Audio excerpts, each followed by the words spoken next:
ஆடிட்டோரியத்திலேருந்து main கேட்டுக்கு போகிறதுக்கு 1 kilometre இருக்குது. ஸ்டூடெண்ட்ஸ்லாம் ஏறி குதிக்கிறாங்க, கையில் ஆயுதங்களோடு வர்றாங்க. ஒரே ஆள் ரிஃப்ளெக்டரோட அந்த ஸ்டாண்ட் எடுத்து அடித்து அத்தனை கூட்டத்தையும் வந்து ஒரு நாடக நடிகராக இருந்தாலும் சரி, நம்ம ஸ்டேட்டஸ் தான் இருக்காருன்னு பார்க்காம உடனே உதவி செய்கிற குணம் எம்ஜிஆருக்கு பிறகு நான் கேப்டன் விஜயகாந்த் கிட்ட தான் நான் அதை பார்த்தேன். ஈகோன்ற ஒன்று உள்ளே இறங்காமல் பார்த்துக்கிட்ட ஒரே நடிகன். அந்த ஈகோவை தூக்கி போட்டுட்டு நீங்கள் எல்லாம் ஒன்று சேருங்க, நீங்கள் எல்லாம் ஒன்று சேரணும்னு இன்றைக்கி கூட இந்த மனுஷன் யோசனை பண்ணதுனால தான் நீங்கள் எல்லாம் இன்றைக்கி ஒன்று சேர்ந்துருக்கீங்க. 2 ஜாம்பவான்கள் கொடி கட்டி பறக்கிறார்கள், கமல் ரஜினி. அதுக்குள்ளே புகுந்து அடித்து ஜெயிச்சு வர்றாரு விஜய். அது மட்டுமல்ல, அதற்கப்புறம் அரசியலிலே ஒரு பக்கம் கலைஞர், ஒரு பக்கம் ஜெயலலிதா அவர்கள், அதுக்குள்ளேயும் புகுந்து அதுக்குள்ளேயும் வெற்றி பெற்றவர் தான் நண்பர் விஜயகாந்த். எனக்கும் அவருக்கும் அரசியல் கருத்து வேறுபாடுகள் உண்டு. ஆனால் இன்றைக்கு வரைக்கும் இந்த மேடையிலே நிற்கிற வரைக்கும் விஜய் அவர்கள் ஒரு அருமையான நண்பர், யதார்த்தமான மனிதர். இங்கே ஏவி பார்க்கும்போது கண்ணீர் விட்டார்கள். அவருடைய மைத்துனர் இருக்கின்றார் சுதீஷ். கண்ணீர் விட்டால் நான் அந்த தம்பிக்கு யாரும் சொன்னேன், அழுகாத, இனிமேல் நீங்கள் மகிழ்ச்சியோடு இருக்கணும். எல்லா சாதனையும் செய்து விட்டார். அவர் நோய்வாய்ப்பட்டிருந்த போது பிள்ளைகளாக நீங்கள் எப்படி பார்த்து கொண்டீர்கள்? உங்கள் அம்மா அவரை எப்படி ஒரு குழந்தையாக பார்த்து கொண்டார்? கவலைப்படாதீர்கள், இன்றிலிருந்து மகிழ்ச்சியாக இருங்கள். இப்போ நான் அதை சுகமான நினைவுகளை தான் இனிமேல் வச்சுக்கிட்டு அவரோட மறைவை நம்ம வந்து வாத்திக்கணும். பூண்டியில், தஞ்சாவூர் பூண்டி காலேஜில் ஒரு ஃபங்க்ஷன், எல்லோரும் பீக்கில் இருக்கோம். முன்னாடி 2 காரு, பின்னாடி 2 காரு, நடுவில் ஒரு காரில் விஜயகாந்த், அதுக்கப்புறம் 2 காரு, அதில் நான், அதுக்கப்புறம் ராதாரவி, இப்படி ஒரு 15-20 கார் புடைசோல போயிட்டோம் பூண்டி காலேஜுக்கு. விழா நடக்குது. விழாவில் பேசும்போது நான் தான் அங்கே ஆரம்பித்து வச்சுட்டேன். ஏதோ ஒரு வசனம் ஒரு நடிக்க சொன்னாங்க. நடிச்சுக்கிட்டே இருக்கும்போது ஒரு மாணவன் எழுந்து ஏதோ ஒன்று சொல்லிட்டா எனக்கு கோபம் வந்துருச்சு. நான் ஒரு வார்த்தையை சொல்லிட்டேன், பெரிய தகராறாகி போச்சு. அடுத்து அங்கேருந்து அந்த ஆடிட்டோரியத்திலேருந்து மெயின் கேட்டுக்கு போகிறதுக்கு 1 கிலோமீட்டர் இருக்குது. எப்படி போகிறது? ஸ்டூடெண்ட்ஸ்லாம் ஏறி குதிக்கிறாங்க, கையில் ஆயுதங்களோடு வர்றாங்க. எப்படி நம்ம ஸ்டூடெண்ட்டை சொல்லலாம் அப்படின்னு என்ன செய்யறதுன்னு தெரியல. அந்த நேரத்தில் 10 கார் 20 காரெல்லாம் தள்ளி விட்டு விஜய் என்ன பண்ணாப்புல, எல்லாம் ஏறுங்கடா, ஒரே வண்டியில் ஏறுங்க, சீக்கிரம் இறங்குன்னு ஒரே ஒரு அம்பாசிடரில் எங்கள் எல்லாரையும் ஏற்றி கேட்டை உடச்சி வெளியே போக சொல்லி, அந்த மாதிரி நேரத்தில் ஸ்பான்டேனியஸாக ஐடியா வரும், பிரமாதம் செஞ்சு எங்களை காப்பாற்றினவர் விஜய் அவர்கள். அதே மாதிரி செந்திரப்பூ ஷூட்டிங் பீச்சில் நைட் நடந்துகிட்ருக்கு. செந்தில்கிட்ட கொஞ்சம் மீனவர்கள் ஏதோ தகராறு பண்ணிட்டாங்க, பெரிய பிரச்சனை ஆகி போச்சு. என்ன செய்யறதுன்னு தெரில. ஒரே ஆள் ரிஃப்ளெக்டரோட அந்த ஸ்டாண்ட் எடுத்து அடித்து அத்தனை கூட்டத்தையும் வந்து ஒதுக்குனார் விஜய். அதே மாதிரி நகைச்சுவைனா அருமையான நகைச்சுவை. நான், ராதாரவி, பாண்டியா எல்லோரும் கல்யாணத்துக்கு போகிறோம். ஹோட்டல் இம்பீரியலில் கல்யாணம், எக்மோரில் இருக்க இம்பீரியலில். இப்போ வண்டியில் ஏறிட்டு பாண்டியா சொல்கிறோம், டே அவங்க அசிஸ்டன்ஸ் எல்லாம், எல்லோரும் ஹோட்டல் இம்பீரியலுக்கு வந்துருங்கடா அப்படின்னா. உடனே ராதாரவி முன்னாடி உட்காந்துருந்தான். ரவி சொன்னா, இம்பீரியல் இல்லைடா, என்னடா ஊர்லேருந்து வந்துட்டானுங்கடா, நடிக்க வந்துட்டானுங்க, ஒன்றும் தெரிய மாட்டேங்க இவனுங்களோட. யார்? என்ன, விஜய், பாண்டி எல்லாரும். ஷோப்பா, இதுக்கு தாண்டா நான் எங்களை மேய்க்கிற பெரிய. இம்பீரியல் இல்லை பாண்டியா, இம்பீரியல் சொல்லு, இம்பீரியல் அடையாடா அப்படின்னா. பின்னாடி சீட்டில் பாண்டியன், நான், இந்த பக்கம் விஜய். நான் அப்படி கேஷுவலாக திரும்பி பார்த்தா விஜய் இல்லை. நான் சொன்னேன், தம்பி எங்கே மாட்டியாச்சு, ஒரு ஆள் மாட்டிக்கிட்டாப்புல அப்படின்னு. என்ன விஜய் இப்போ என்ன சொல்லிக்கிட்டு இருந்தேன்? அடுத்து என்ன தடவை கேட்பீங்க, அதான்டா நான் சொல்லி பார்த்துக்கிட்டேன். இதை விட ஒரு மென்மை வேண்டுமா? இதை விட ஒரு குழந்தைத்தன்மை வேண்டுமா?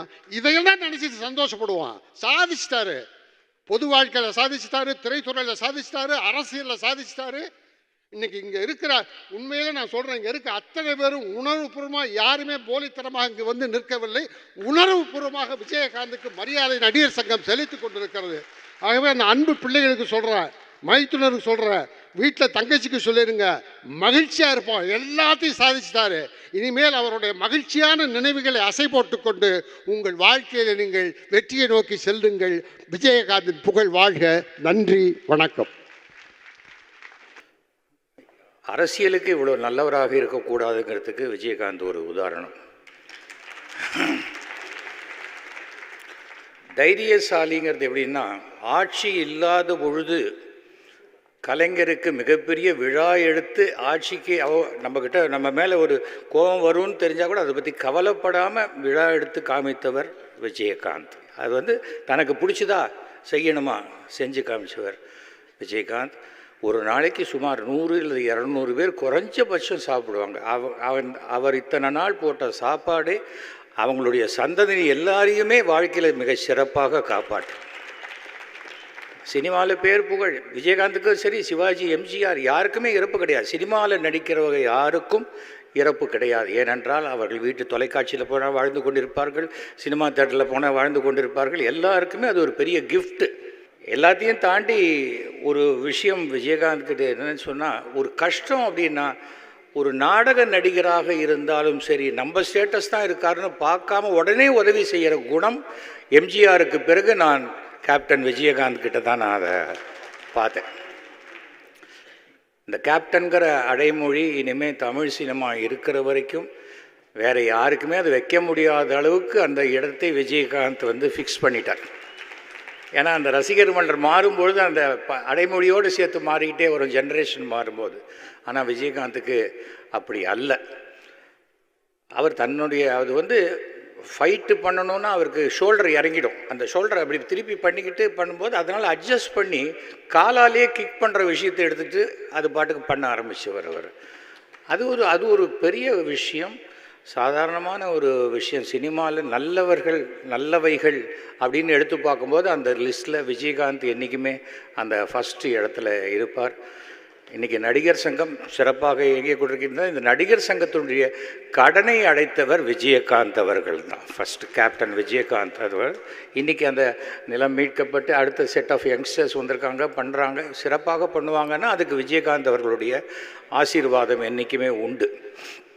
திரு ஆபாவானன் அவர்களோட ஊமை வீடுகள் படத்தில் உதவி இயக்குனராக நாங்கள் எல்லாரும் பணியாற்றிய காலத்திலிருந்து உழவன் மகன் டிஸ்கஷனில் மதுரையில் ஒரு ஹோட்டலில் நாங்கள்லாம் எங்களையெல்லாம் ரூமில் தங்க வச்சுட்டு அவரே ஆள் அனுப்பி சாப்பாடு வாங்கிட்டு வர சொல்லி நம்மளுக்கெல்லாம் ஊட்டி விடுவார்.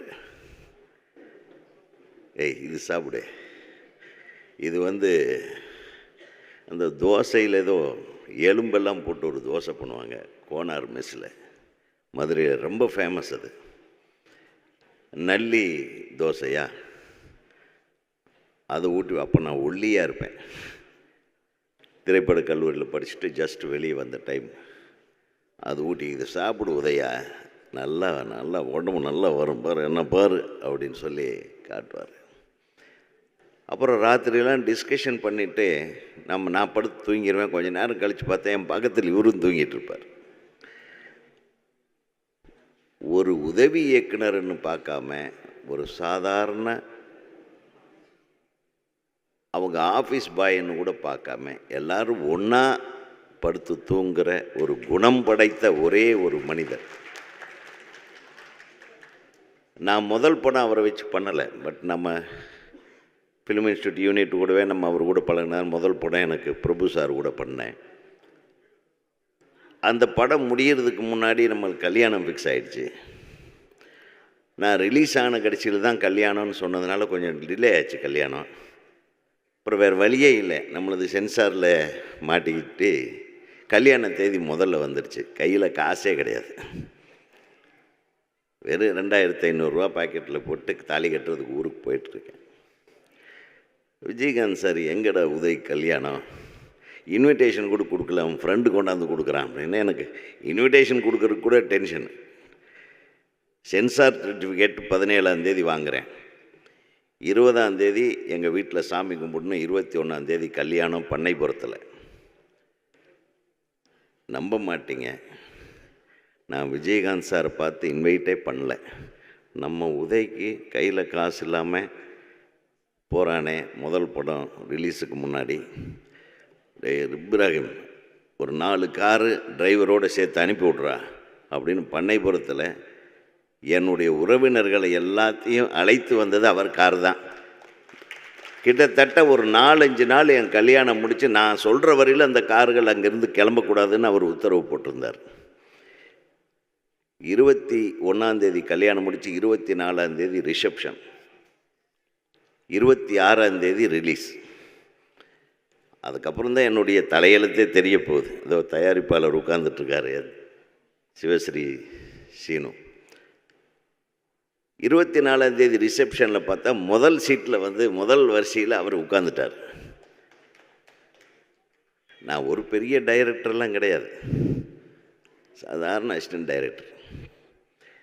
ஒரு அசிஸ்டன்ட் டைரக்டர் நல்லா இருக்கணும்னு நினச்ச ஒரு முதல் கலைஞன் திரைப்பட உலகத்திலேயே விஜய் சார் இருந்தேன். நான் விஜய் சார் தான் கூப்பிடுவேன்.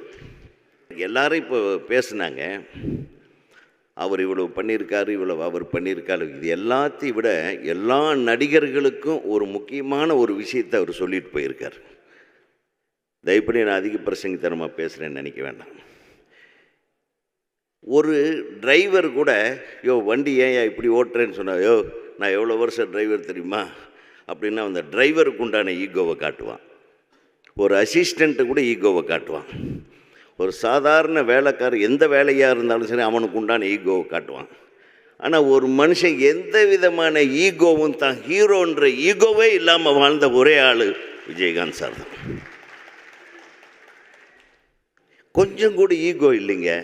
அதனால தான் அந்த ஈகோ இல்லாத அந்த மனிதனுக்கு இவ்வளவு பெரிய கூட்டம். அது தானாக அமைஞ்சது. அந்த வரிகள் என்னுடைய கதாபாத்திரத்துக்கும் நான் அவரை பற்றி யாருமே தப்பாகவே சொல்ல முடியாது.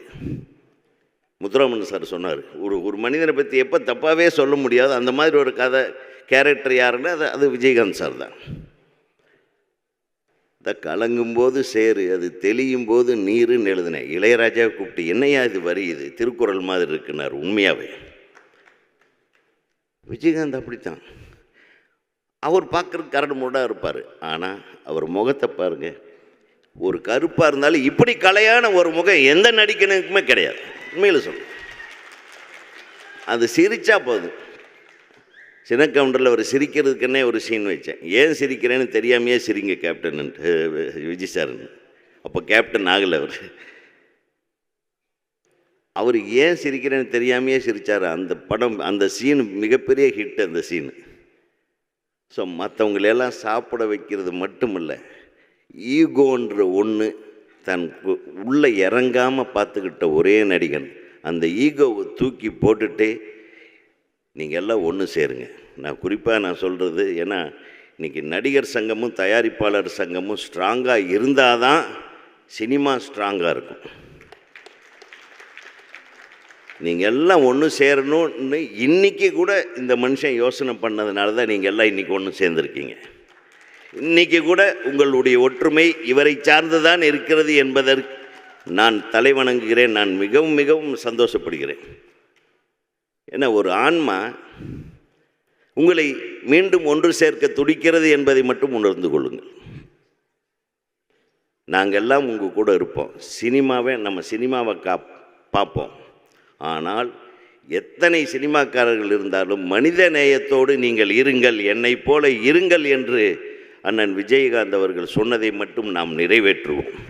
அந்த மனித நேயத்திற்கு எனது வணக்கம்.